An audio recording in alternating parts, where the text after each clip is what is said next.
Federico Della Puppa, prima durante la conferenza stampa di presentazione del festival, lei ha evidenziato molto bene la questione del legame tra paesaggio e patrimonio incarnato dal territorio. Può ripetere o comunque ricordare ai nostri lettori che cosa intende con questo tema?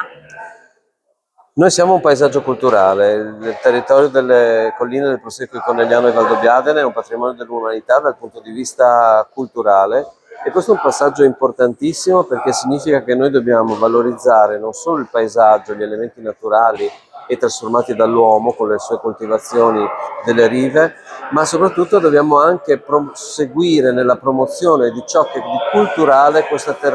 territorio sa esprimere. E le promozioni da questo punto di vista sono tantissime, sono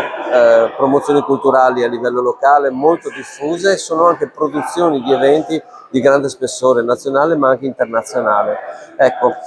che questo territorio sia un strumento di promozione culturale è un fattore importantissimo nello sviluppo non solo della valorizzazione del territorio in sé, ma soprattutto della valorizzazione delle persone che lo abitano, lo animano e sanno promuovere e produrre questi eventi diffusi sul territorio che producono cultura e anche bellezza.